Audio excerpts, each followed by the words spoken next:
Le poing de Robert Harrison a frappé mon visage avec la force d'un marteau, faisant tourner violemment ma tête sur le côté. Le bruit sec a résonné dans le salon du manoir, interrompant brutalement les conversations joyeuses et la douce musique de Noël. Pendant une seconde, tout le monde s'est tu. 50 personnes me regardaient avec horreur, leur coupe de champagne figée en l'air. Les lumières du sapin de Noël de 3 mètres clignotaient joyeusement, en contraste grotesque avec le sang qui commençait à couler de mon nez. L'idiot maladroit, a rugi Robert, sa voix résonnant dans la salle décorée de guirlandes dorées et de cristaux chers. Regarde ce que tu as fait à ma chemise. Cette chemise coûte plus que ce que tu gagnes en un mois. L'eau que j'avais accidentellement renversée dégoulinait sur le sol en marbre italien. Un simple verre d'eau, un faux pas sans importance en passant derrière son fauteuil. Je m'appelle Joseph. J'ai 32 ans et je viens de me faire frapper par le père de ma femme devant toute l'élite de Boston pendant la traditionnelle fête de Noël des Harrison. Je me suis touché le nez et j'ai senti qu'il commençait à enfler. Le goût métallique du sang remplissait ma bouche pendant que je cherchais Michel parmi les visages choqués autour de moi. Ma femme se tenait près de la cheminée, magnifique dans sa robe rouge à $1000. Mais son visage ne montrait pas de l'horreur face à l'agression. Il montrait de la honte. De la honte envers moi, Joseph. Sa voix était aussi froide que le vent de décembre qui soufflait dehors. Tu dois demander pardon à mon père. Maintenant, ces mots m'ont frappé plus fort que le coup de poing. Autour de moi, les chuchotements ont commencé à se répandre comme un feu. Avocats, médecins, hommes d'affaires, tous observaient l'ouvrier qui avait osé épouser la princesse des Harrison. Michel, ai-je commencé d'une voix rauque. Me demande pardon, a-t-elle répété, en prononçant chaque syllabe comme si elle parlait à un enfant. Où sort de ma maison? Robert a croisé les bras, sa chemise blanche mouillée servant de preuve de mon crime. Le sourire cruel sur son visage m'a tout dit. Il ne s'agissait pas d'eau, c'était une question de pouvoir. C'était pour me remettre à ma place. J'ai regardé une fois de plus autour de la salle. Personne n'a rien dit. Aucun invité ne s'est demandé pourquoi un homme de 60 ans avait frappé quelqu'un juste pour de l'eau renversée. Ils attendaient juste de voir si j'allais m'humilier ou si j'aurais assez de dignité pour partir. Pendant 3 ans, j'avais avalé chaque insulte, chaque blague sur mon métier, chaque regard de mépris. J'ai toujours cru que Michel me défendrait quand ce serait vraiment important. J'ai toujours cru que notre amour était plus fort que son argent. Je me suis trompé. Je me suis essuyé le nez avec le dos de la main, sans détourner le regard de Robert. Le silence a duré une éternité. Puis, pour la première fois de ma vie, j'ai fait quelque chose qu'il n'avait jamais prévu. J'ai souri. Vous avez raison, ai-je dit calmement, d'une voix étonnamment ferme. Je n'ai pas ma place ici. Et je suis parti sans me retourner, sans claquer de porte, sans faire de scène. Je suis simplement sorti, en entendant les murmures de surprise derrière moi. Ce qu'il ne savait pas, c'est que depuis plusieurs mois, je me préparais à ce moment. Des petits signes, des conversations interrompues, des regards étranges. Tout indiquait que les Harrison préparaient quelque chose pour m'éjecter de la vie de Michel. Si cette histoire pleine de rebondissements te plaît et que tu veux savoir ce qui s'est passé quand ils sont rentrés chez eux ce soir-là, n'oublie pas de t'abonner à la chaîne. Car pendant que je conduisais dans les rues enneigées de Boston, ils n'avaient aucune idée du cadeau de Noël que j'avais préparé spécialement pour chacun d'eux. Pendant les 20 minutes de trajet jusqu'à ma petite maison à Somerville, mon esprit ne s'est pas arrêté une seule seconde. Le goût du sang était encore dans ma bouche, mais ce n'était pas ça qui me dérangeait. C'était le souvenir de comment tout avait commencé. Robert Harrison était le genre d'homme qui avait tout hérité mais n'avait rien conquis. À 62 ans, il dirigeait un empire immobilier bâti par son père et son grand-père, mais il agissait comme si c'était lui qui avait posé chaque brique. Son arrogance n'avait pas de limite, surtout envers les gens simples comme moi. Il y a 3 ans, quand Michel et moi avons commencé à sortir ensemble, il me tolérait parce qu'il pensait que ce n'était qu'une phase pour elle. Un petit moment de rébellion d'une fille gâtée contre les standards de la famille. Quand je lui ai demandé sa main, Robert a ri en pleine figure. Tu crois vraiment pouvoir lui offrir le style de vie auquel elle est habituée en construisant des salles de bain pour la classe moyenne?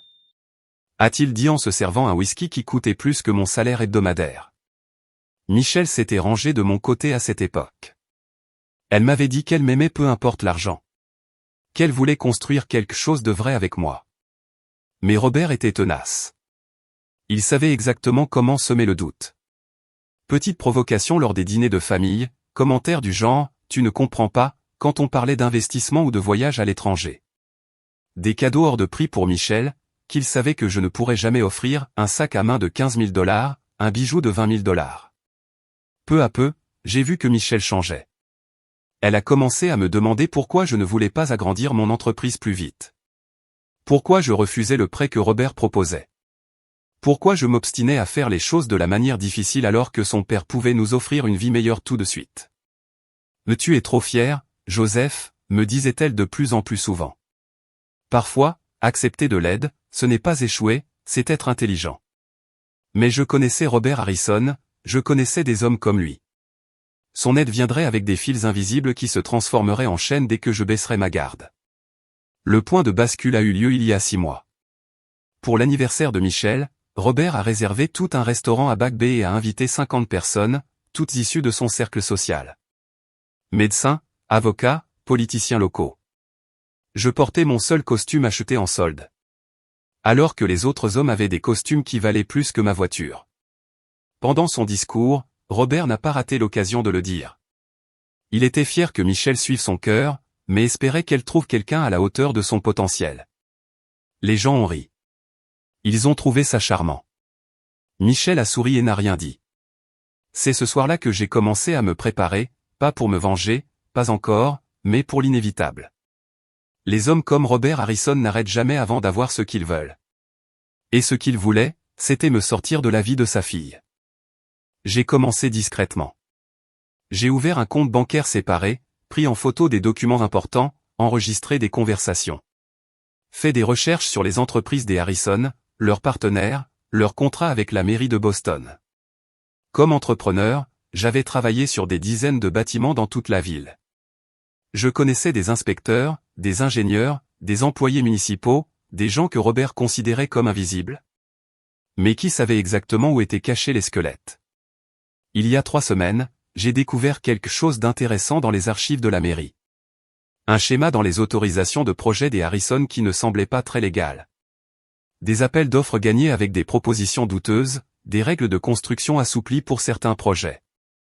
2 jours plus tard, Michel est rentrée à la maison et m'a dit qu'elle voulait parler de notre avenir. Elle a dit qu'elle était fatiguée de se battre contre sa famille. Que peut-être on devait revoir si on était vraiment compatibles sur le long terme. Ces mots étaient nouveaux, mais sa voix, c'était celle de Robert Harrison. Maintenant, assis dans ma petite cuisine, en train de nettoyer le sang séché sur mon nez. J'ai enfin compris que la guerre avait été déclarée depuis longtemps. Je ne m'étais juste pas rendu compte que j'étais déjà en train de me battre. J'ai pris mon ordinateur portable et j'ai ouvert un dossier que j'avais nommé innocemment « Projet Maison ». Dedans, il y avait des sous-dossiers organisés par date, remplis de documents, photos et fichiers audio. Le premier s'appelait « Irrégularité à Beacon Hill ». Le deuxième, « Contrats municipaux douteux ». Le troisième, « Relations suspectes inspecteurs ». Il y avait un 4e dossier que je n'avais pas encore ouvert. Il s'appelait « Plan B urgence ».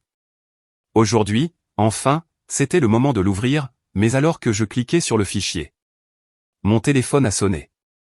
C'était Michel. « Joseph, tu dois revenir ici tout de suite. Mon père veut te parler. » Sa voix sonnait étrange. Presque apeurée. Il a découvert certaines choses sur toi, Joseph. Des choses qui pourraient être très graves. J'ai raccroché le téléphone en souriant. Robert Harrison pensait qu'il avait découvert quelque chose sur moi. Très intéressant, car dans quelques heures, le monde entier allait découvrir certaines choses sur lui. 20 minutes plus tard, j'étais de retour au manoir des Harrison. Mais cette fois, pas comme un invité humilié. Je suis entré par la porte principale comme un homme qui avait enfin décidé d'arrêter de fuir. Robert m'attendait dans la bibliothèque avec un whisky à la main et un dossier cartonné sur la table en acajou. Michel était à ses côtés, les yeux rouges comme si elle avait pleuré. Quand elle m'a vu, elle a détourné le regard. « Assieds-toi, Joseph », dit Robert avec une voix pleine d'une satisfaction venimeuse. « Nous avons beaucoup de choses à discuter. » Je suis resté debout, les bras croisés, à attendre. « Tu croyais vraiment que je ne découvrirais rien ?» Il a ouvert le dossier et étalé des photos sur la table. C'étaient des images de moi entrant et sortant de bâtiments de la mairie. Parlant avec des inspecteurs, photographiant des documents. 3 mois à enquêter sur ma famille. Très impressionnant pour un simple maçon. Michel m'a enfin regardé. Joseph, pourquoi tu as fait ça? Pourquoi tu espionnais ma famille? La déception dans sa voix m'a presque fait rire. Après tout ce que sa famille m'avait fait, elle était déçue parce que j'avais voulu me défendre. Parce qu'il préparait quelque chose contre moi depuis des mois, ai-je répondu calmement. Et je ne suis pas idiot. Robert a frappé la table du poing, faisant trembler les verres en cristal. Tu n'es qu'un parasite, un opportuniste qui s'est servi de ma fille pour grimper dans la vie. Papa, s'il te plaît, commença Michel, mais il l'interrompit d'un geste brusque. Tais-toi, Michel. Tu as déjà fait une assez grosse erreur en épousant ce ver de terre. Il s'est tourné vers moi, les yeux brillants de haine. Mais c'est fini, Joseph. C'est fini. C'est alors que Robert a révélé son vrai plan. Depuis 2 mois, il avait engagé un détective privé pour fouiller toute ma vie. Il avait découvert que j'avais travaillé sur des rénovations non déclarées des années plus tôt. Quand je débutais et que j'avais besoin d'argent. De petites infractions fiscales qui pouvaient mener à de lourdes amendes, voire à la prison. J'ai déjà parlé à mes avocats, dit-il en faisant glisser d'autres papiers sur la table. Demain matin, une plainte anonyme sera déposée au fisc. Avec des preuves de toutes tes activités illégales des 5 dernières années. Michel a caché son visage dans ses mains. Papa, là tu vas trop loin. Trop loin. Rugit Robert. Cet homme a essayé de détruire notre famille. Il mérite chaque seconde qu'il passera en prison. Mais il y avait encore plus. Robert avait des contacts dans le syndicat des entrepreneurs. Avec un seul mot, je serais banni de tout chantier important à Boston. On me retirerait ma licence. Mon entreprise serait détruite. Et quand tu seras en prison, continua-t-il, savourant chaque mot. Michel pourra enfin épouser quelqu'un de digne d'elle. Thomas Whitman a déjà montré son intérêt et sa famille est la 2e plus grande société de construction de l'État. À ce moment-là, j'ai tout compris. Il ne s'agissait pas seulement de m'éloigner de la vie de Michel. Il s'agissait de me remplacer par quelqu'un qui rapporterait de l'argent au Harrison. J'ai regardé Michel, espérant un signe qu'elle se battrait pour notre mariage, pour notre vie. Mais à la place, je n'ai vu que de la résignation. Joseph, dit-elle doucement. Peut-être que c'est mieux comme ça. Ça n'a jamais vraiment marché, non? On vient de mondes trop différents. Ces mots m'ont frappé comme un 2e coup de poing dans le ventre. Après 3 ans ensemble, après tous les projets qu'on avait faits. Elle abandonnait sans même essayer de se battre. Robert sourit, triomphant. Tu vois? Même elle sait que tu n'es pas fait pour cette famille. C'est là que quelque chose a changé en moi. La rage que j'avais contenue si longtemps a enfin trouvé sa cible. Il ne s'agissait plus de sauver mon mariage ou de prouver ma valeur au Harrison. Il s'agissait de justice. Vous avez fini? Ai-je demandé calmement. Robert a froncé les sourcils, attendant sûrement des cris ou des supplications. Quoi? J'ai demandé si vous aviez fini votre petit théâtre. Je me suis approché de la table et j'ai pris une des photos. C'était moi sortant de la mairie mardi dernier. Parce que maintenant, c'est à moi de parler. Je me suis assis dans le fauteuil en cuir en face d'eux. J'ai croisé les jambes et j'ai souri pour la 2e fois de la journée. Robert, tu as raison sur un point. Je ne suis pas juste un maçon. Ces derniers mois, je suis devenu quelque chose de bien plus dangereux pour toi. J'ai sorti mon téléphone et j'ai montré l'écran. C'était un email avec pour objet, dossier complet Harrison Development Company. Je suis devenu journaliste d'investigation. Son visage est devenu pâle. Regarde, pendant que tu dépensais de l'argent pour des enquêteurs privés pour trouver mes petits délits fiscaux. Moi je documentais tes gros crimes fiscaux. J'ai ouvert un autre fichier sur le téléphone. Contrat frauduleux, appel d'offres truqué, code du bâtiment ignoré grâce à des pots de vin. Tout était documenté, enregistré et vérifié par 3 sources indépendantes. Michel s'est levé brusquement de sa chaise. Joseph, qu'est-ce que tu es en train de dire? Je dis que ton père n'est pas juste un chef d'entreprise à succès. Michel, c'est un criminel. J'ai montré un autre fichier et dit, demain matin, quand il déposera sa plainte anonyme contre moi. Je remettrai ce dossier au Boston Globe, au Herald et au FBI en même temps. Robert a essayé de m'arracher le téléphone, mais je me suis reculé. Oh non, Robert, Ça, ce n'est qu'un des 12 appareils sur lesquels cette information est stockée, y compris des serveurs cloud auxquels tu n'auras jamais accès. Le silence dans la bibliothèque était assourdissant. On entendait juste le tic-tac de l'horloge ancienne au mur. Tu n'as pas de courage, a murmuré Robert, mais sa voix tremblait.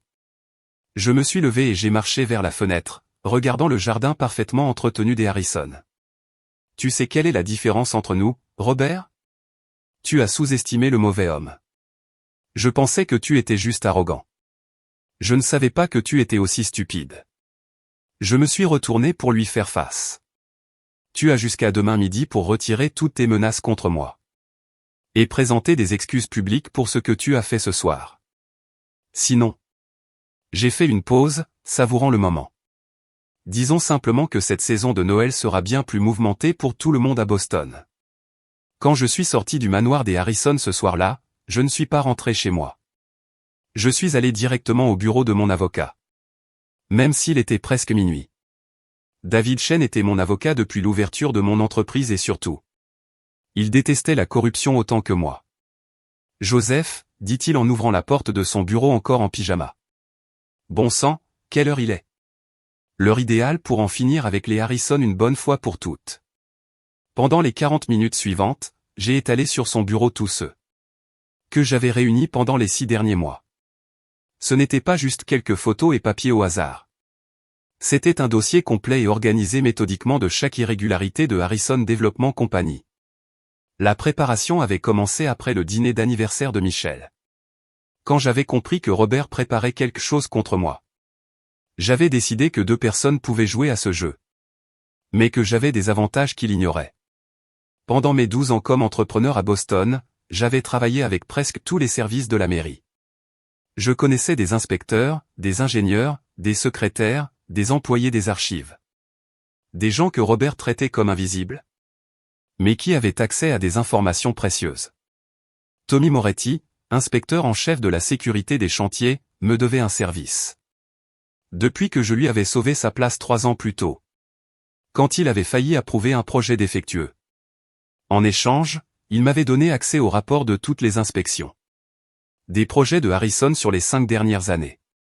Le schéma était évident pour quiconque savait où chercher. Des problèmes de sécurité qui auraient dû bloquer les validations, mais qui avaient été ignorés. Des codes du bâtiment non respectés dans certains projets. Toujours les mêmes inspecteurs impliqués, toujours les mêmes coïncidences. Sarah Ocon, du service des appels d'offres, m'a montré quelque chose d'encore plus intéressant. Les offres de Harrison Développement arrivaient quelques minutes avant la date limite. Toujours avec des montants exacts pas approximatifs et exacts. Pour battre les autres entreprises par des marges minuscules. C'est impossible de calculer ces offres sans connaître celles des concurrents. M'a dit Sarah en me tendant des copies des documents. Sauf si tu as des informations confidentielles. Mais la vraie bombe est venue de Marcus Webb. Un ancien comptable de Harrison Développement qui avait été licencié 2 ans plus tôt pour une réorganisation. En réalité, il avait découvert des irrégularités fiscales et avait confronté Robert à ce sujet. Marcus m'a fourni des copies de tout.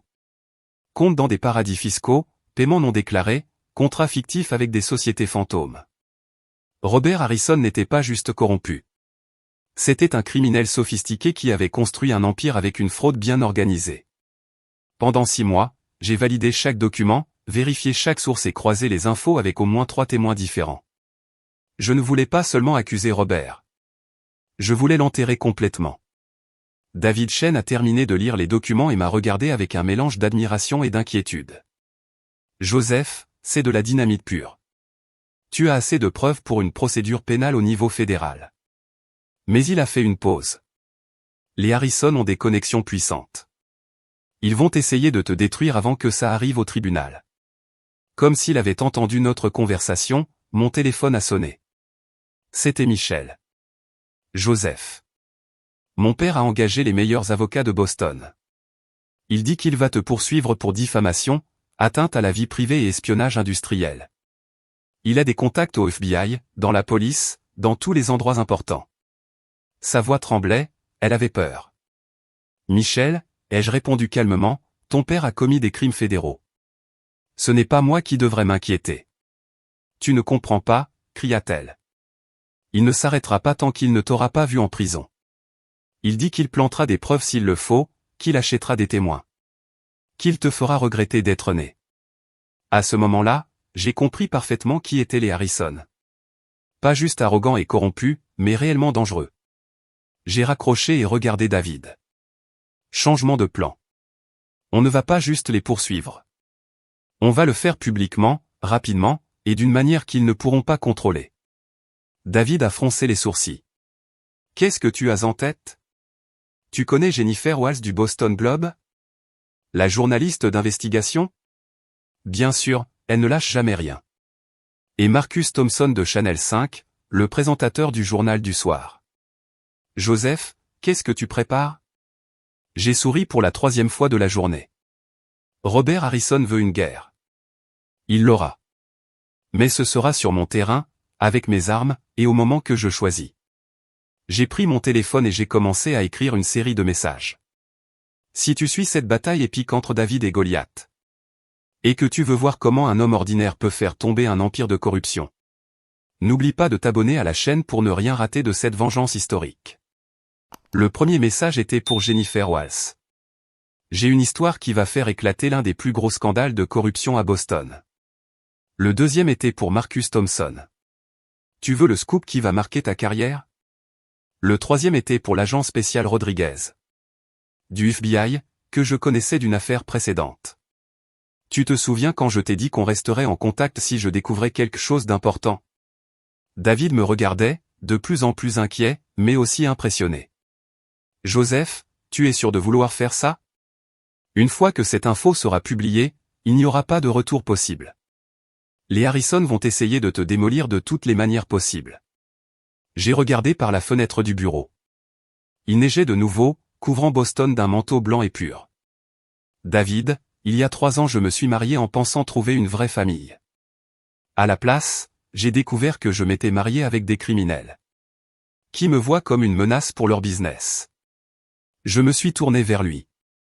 Robert Harrison croit qu'il peut me faire peur avec des menaces. Michelle pense qu'elle peut me quitter pour quelqu'un de plus riche. Pendant que je reste silencieux pour ne pas faire d'histoire. J'ai pris le dossier et je l'ai rangé dans la pochette. Ils ont complètement sous-estimé à qui ils avaient affaire. Et demain matin, quand les journaux arriveront dans les kiosques, tout Boston découvrira exactement qui sont les Harrison. Il était 2 heures du matin quand je suis sorti du bureau de David. À 6 heures commenceraient les premiers appels. Il n'y avait plus de retour possible. 6 heures du matin, le 26 décembre, mon téléphone a sonné à l'heure exacte prévue. Joseph, c'est Jennifer Walls du Boston Globe. J'ai lu ton dossier toute la nuit. Ça va couler les Harrison. J'ai souri en buvant ma première gorgée de café. C'est exactement le but, Jennifer. Pendant que je parlais avec elle, mon deuxième téléphone a vibré avec un message de Marcus Thompson. L'info sort à 7 heures. J'ai un caméraman posté devant Harrison Développement. Le troisième appel a été le plus satisfaisant. L'agent Rodriguez du FBI, avec une voix pleine d'urgence. Joseph, ce dossier est en or. On est en train d'émettre des mandats de perquisition et de saisie pour toute l'entreprise Harrison. L'opération commence dans 2 heures. Pendant que je coordonnais la destruction méthodique de l'Empire Harrison. Robert essayait désespérément de sauver sa peau. Michel m'a appelé à 7h15. Hystérique. Joseph. Les fédéraux sont là. Ils ont des mandats pour tout. Mon père crie que tu as falsifié des documents, que tout est un coup monté. Michel, ai-je répondu calmement. Dis à ton père qu'il a 30 minutes avant la conférence de presse. S'il veut faire une déclaration avant que ça devienne un cirque national. Je lui conseille d'utiliser ce temps intelligemment. Elle a raccroché en pleurant. À 8 heures pile, j'ai allumé la télé. Marcus Thompson était en direct devant le bâtiment de Harrison Développement. Pendant que des agents fédéraux sortaient des cartons de documents. Dans une opération coordonnée, le FBI a mené des perquisitions au siège de Harrison Development Company. Suite à des dénonciations anonymes de corruption et de fraude. Liées à des contrats municipaux valant des millions de dollars. Mon téléphone a encore sonné. Robert Harrison, avec une voix méconnaissable de désespoir. Joseph, tu ne sais pas ce que tu fais. Tu vas détruire des familles innocentes. Michel n'a rien à voir avec ça. Robert, les jeux interrompus. Hier, tu avais une chance de te racheter. Tu as préféré menacer ma liberté au lieu d'admettre tes crimes. Je peux te payer. Tu veux combien? 1 million, 2 millions? Je peux faire le virement maintenant. La tentative de corruption a été la goutte de trop. Enregistre cette conversation, Robert. Tu viens d'ajouter un autre crime fédéral à ta liste. J'ai raccroché et appelé tout de suite l'agent Rodriguez. Tu vas vouloir écouter l'enregistrement que je viens de faire. Robert Harrison a essayé de me corrompre avec 2 millions de dollars. Il y a 30 secondes. À 9h pile, l'histoire a explosé au niveau national. CNN, Fox News, et MSNBC. Tous couvraient le scandale des Harrison. Jennifer Walls avait élargi l'enquête et trouvé des liens avec d'autres politiciens et chefs d'entreprise de Boston. Mais Robert avait encore un dernier atout. À 10h30, Michel est apparu à ma porte. Accompagné de 2 hommes en costume sombre. Joseph, ce sont les avocats de mon père. Ils ont une proposition. Je les ai laissés entrer, curieux de voir jusqu'où Robert allait aller. L'avocat principal, un homme élégant aux cheveux gris, est allé droit au but. Monsieur Joseph, mon client est prêt à une réconciliation. Il admet avoir fait des erreurs et veut vous dédommager généreusement. Quel genre de compensation? Des millions de dollars transférés immédiatement. Un poste de direction chez Harrison Développement. Et des excuses publiques. J'ai fait semblant de réfléchir quelques secondes. Et en échange, tu retires toutes les accusations. Tu admets publiquement que tu as mal interprété certains documents. Et nous, on étouffe toute cette affaire. Michel me regardait avec espoir dans les yeux. Pour la première fois depuis des mois, elle semblait vraiment me voir comme son mari. Joseph, s'il te plaît, on peut repartir à zéro.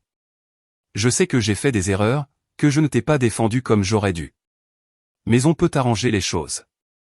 C'est à ce moment-là que j'ai compris. Qu'elle pensait vraiment que je ferais ça pour de l'argent? Que 3 ans de mariage pouvaient s'acheter avec quelques millions de dollars. Messieurs, ai-je dit en me levant du fauteuil. Il y a un petit problème avec cette proposition. Je me suis approché de la fenêtre et j'ai observé les voitures du FBI qui étaient toujours garées devant. Le bâtiment de Harrison Développement au loin. Ils ne comprennent pas encore l'ampleur réelle de ce que j'ai découvert. Je me suis retourné pour les regarder. Robert Harrison n'a pas seulement commis une fraude fiscale, ni manipulé des appels d'offres municipaux. Il a blanchi de l'argent pour des organisations criminelles à travers de faux projets de construction.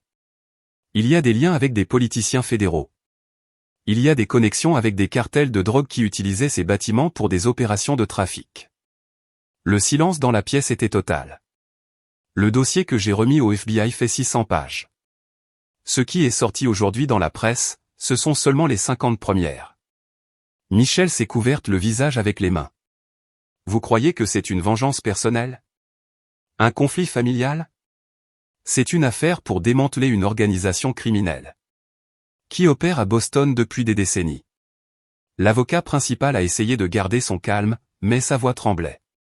Vous n'avez pas assez de preuves pour appuyer de telles accusations. J'ai souri pour la dernière fois de la journée. J'ai 700 heures d'enregistrement. Des documents bancaires venant de 12 pays différents. Des déclarations de 43 témoins. Dont d'anciens employés, des inspecteurs corrompus et 3 informateurs du FBI lui-même. Je me suis approché de la table centrale et j'ai pris une pochette que j'avais préparée spécialement pour ce moment. Et j'ai ça. J'ai ouvert la pochette, révélant des photos de Robert en réunion secrète. Avec des hommes dont je savais qu'ils étaient visés dans des enquêtes pour trafic de drogue internationale. Ces photos ont été prises il y a 2 mois. Robert ne savait pas qu'il y avait des caméras dans le restaurant. Où il s'est réuni avec Valdez et Kowalski. Les avocats ont reconnu les noms tout de suite. Valdez était recherché par la DEA.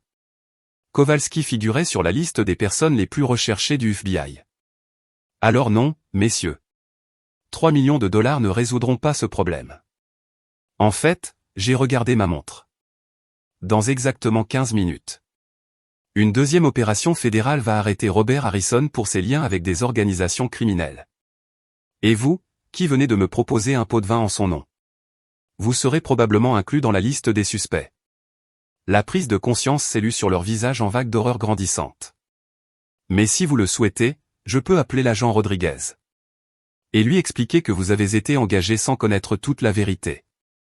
Peut-être qu'il se montrera indulgent. Michel me regardait comme si elle voyait un étranger. Qui êtes-vous?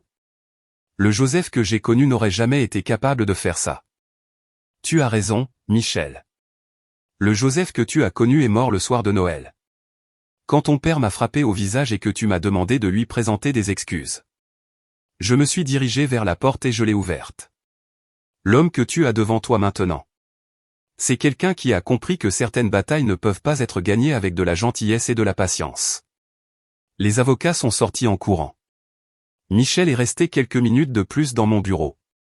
Des larmes coulant sur son visage. Ça ne va bien finir pour personne, Joseph. Tu te trompes, ai-je répondu doucement. Ça finira exactement comme ça aurait dû finir il y a longtemps. 15 minutes plus tard, pendant que je regardais à la télévision. Robert Harrison se faire arrêter dans sa propre maison. Menotté devant ses voisins et la presse nationale. J'ai ressenti quelque chose que je n'avais pas ressenti depuis des années. La paix. Mais ce n'était que la première vague. Le vrai tsunami n'était pas encore arrivé. 6 mois après l'arrestation de Robert Harrison, j'étais assis sur le porche de ma nouvelle maison à Martha's Vineyard, regardant le coucher du soleil sur l'océan. L'ironie ne m'avait pas échappé. Je vivais exactement dans le genre d'endroit que Robert disait que je ne pourrais jamais me payer. La différence, c'est que moi, je l'avais obtenu honnêtement. Le procès de Robert a été un spectacle national. CNN, Fox News, tous les grands médias ont couvert chaque moment de ce que la presse a surnommé le scandale Harrison. 16 chefs d'accusation fédéraux, dont blanchiment d'argent, fraude fiscale, corruption de fonctionnaires et liens avec des organisations criminelles. La peine a été sévère, 25 ans de prison fédérale. Sans possibilité de libération avant 15 ans. Evelyn Harrison, qui m'avait toujours traité comme un moins que rien, a tout perdu. Le manoir a été confisqué par le gouvernement dans le cadre de la récupération des biens. Ses bijoux, ses voitures de luxe. Même les œuvres d'art qu'elle exposait ont été vendues aux enchères pour payer les amendes et les indemnisations. La dernière fois que je l'ai vue, elle travaillait comme réceptionniste. Dans un petit hôtel à Albany. Nos regards se sont croisés une seconde. Quand je suis passé à la réception pendant un voyage d'affaires. Elle a immédiatement détourné les yeux. Son arrogance remplacée par une onde silencieuse. Mais c'est le destin de Michel qui m'a le plus surpris. 3 semaines après l'arrestation de son père, elle est apparue à ma porte. Elle était différente, avec les cheveux en bataille, des vêtements simples. Et les yeux gonflés d'avoir trop pleuré. Joseph, dit-elle d'une voix tremblante. Je sais que je ne mérite même pas une minute de ton temps, mais j'ai besoin de te parler. Je l'ai laissé entrer, plus par curiosité que par compassion. J'ai tout perdu, a-t-elle continué en s'effondrant sur le canapé. On m'a retiré tous mes contrats de sponsoring. La marque de cosmétiques m'a viré. Mes amis m'ont abandonné dès qu'ils ont appris que l'argent de mon père venait d'activités illégales. Je suis resté silencieux en la laissant parler. Mais le pire n'a pas été de perdre l'argent ou le statut. C'était de réaliser que je suis devenu exactement comme lui. Arrogante, cruelle, aveugle à ce qui compte vraiment. Elle m'a regardé avec des larmes dans les yeux. Tu étais le meilleur homme que j'ai jamais connu et je t'ai traité comme si tu étais inférieur à moi. Je t'ai humilié, je t'ai trahi émotionnellement. J'ai choisi ma famille riche et corrompue plutôt que mon mari honnête et travailleur. Michel a sorti des papiers de son sac. Je signe les papiers du divorce sans rien contester. Tu peux garder la maison, les voitures, tout. Je ne mérite rien. Et qu'est-ce que tu vas faire maintenant? Lui ai-je demandé. Je pars en Oregon. Ma tante Sarah y a une petite auberge. Elle m'a dit que je pouvais travailler pour elle. Recommencer à zéro, apprendre ce que signifie travailler honnêtement. Pour la première fois depuis des années, j'ai vu une vraie humilité chez Michel. Ce n'était pas une posture calculée pour obtenir ce qu'elle voulait. Mais un vrai remords. Joseph, dit-elle en se levant pour partir. Je sais que tu ne me pardonneras jamais, et je ne m'y attends pas. Mais je veux que tu saches que tu m'as appris quelque chose d'important. L'intégrité ne s'achète pas. Et j'ai gâché la seule chance que j'avais d'être avec quelqu'un qui en avait vraiment. Après son départ, je suis resté à réfléchir. À l'ironie de tout ça. Elle avait enfin appris les leçons que j'avais essayé de lui enseigner. Pendant tout notre mariage. Mais il lui a fallu tout perdre pour les comprendre. Quant à moi, les 6 mois qui ont suivi ont été transformateurs. D'une manière que je n'aurais jamais imaginée. Le scandale Harrison n'a pas seulement nettoyé Boston d'un système corrompu. Il a aussi ouvert de grandes opportunités dans le secteur de la construction. Avec Harrison Développement hors jeu, des dizaines de contrats municipaux ont été disponibles pour des entreprises plus petites et honnêtes comme la mienne. Mon entreprise, Joseph Masson Construction, est passée de 5 employés à 80 en seulement 4 mois. On a non seulement repris plusieurs projets de l'ancienne Harrison Développement, mais aussi obtenu des contrats fédéraux pour reconstruire les infrastructures endommagées par leurs pratiques corrompues. La différence, c'est que nous faisions tout correctement. Sans pot de vin, sans tricherie, sans exploiter les ouvriers. On payait des salaires justes. On suivait à la lettre les règles de sécurité. Et on a transformé notre transparence financière en exemple pour le secteur. Le Boston Globe m'a consacré un article en une. 6 mois après le procès.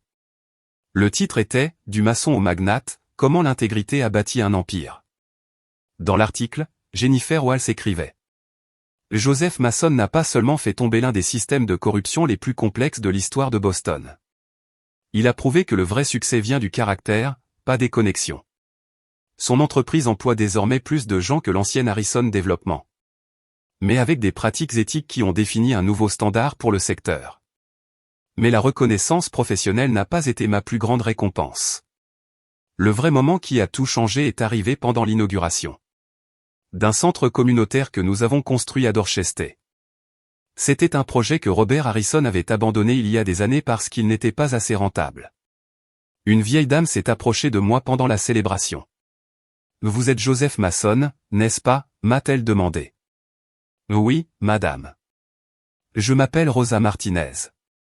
Mon petit-fils travaille dans votre entreprise. » Elle m'a raconté que son petit-fils avait été arrêté pour des délits mineurs des années plus tôt et que personne ne voulait lui donner une chance. Non seulement je l'ai embauché, mais j'ai aussi payé ses formations techniques, et aujourd'hui c'est l'un de nos superviseurs les plus respectés. Monsieur Masson, m'a-t-elle dit en me prenant la main. Vous ne construisez pas seulement des bâtiments, vous construisez des vies. Mon petit-fils rentre à la maison tous les jours depuis 4 mois en disant qu'il a enfin trouvé quelqu'un qui croit en lui. À ce moment-là, j'ai compris pourquoi tout était arrivé. Robert Harrison utilisait la construction pour s'enrichir lui et ses amis, en exploitant le système et les gens. Moi, j'utilise la construction pour faire grandir les communautés, créer des opportunités, bâtir quelque chose de durable et honnête. Un an après la fête de Noël qui a changé ma vie, j'ai reçu une invitation inattendue. Elle venait de la Chambre de commerce de Boston, m'invitant à être le principal intervenant du dîner annuel de remise de prix. Le thème était « Intégrité dans les affaires, reconstruire la confiance ». J'ai accepté, mais pas pour la reconnaissance. J'ai accepté parce que je voulais raconter une histoire qui pourrait inspirer les autres. Le soir de l'événement, j'ai regardé le public composé de 300 chefs d'entreprise de Boston. Beaucoup de visages me semblaient familiers, des personnes qui étaient présentes à cette fameuse fête de Noël et qui avaient vu ma humiliation. Il y a un an, ai-je commencé mon discours, un homme m'a donné un coup de poing au visage pendant une fête de Noël parce que j'avais accidentellement renversé de l'eau sur sa chemise. Sa fille, ma femme à l'époque, m'a dit de lui demander pardon ou de quitter les lieux. Le silence dans la salle était total. Cette nuit-là, beaucoup d'entre vous m'ont vu comme un perdant, un simple ouvrier qui n'avait pas sa place dans le monde des riches et des puissants. Certains ont ri, d'autres ont juste détourné le regard, gênés par la scène. J'ai fait une pause, regardant directement certaines personnes que je reconnaissais de cette soirée. Mais ce que personne n'a vu ce soir-là, c'est que je ne suis pas sorti humilié. Je suis sorti déterminé. Déterminé à prouver que l'intégrité est plus forte que la corruption. Que l'honnêteté construit des empires plus durables que le mensonge. J'ai raconté toute l'histoire, l'enquête, la chute des Harrison, la reconstruction de mon entreprise. Robert Harrison a essayé de me détruire parce qu'il me considérait comme inférieur. Il mesurait ma valeur à la marque de mes vêtements, à l'argent sur mon compte, à mon accent. Ce qu'il n'a pas vu, c'est mon caractère. Le public était complètement captivé. Aujourd'hui, Robert Harrison purge une peine de 25 ans de prison. Son entreprise a été dissoute. Sa fortune confisquée. Sa réputation détruite. J'ai souri, pas par méchanceté, mais avec la satisfaction de celui qui a appris une leçon importante. Et moi, je suis ici devant vous, à la tête d'une entreprise de 100 millions de dollars, donnant du travail à 400 familles, construisant un héritage basé sur des valeurs que personne ne peut m'enlever.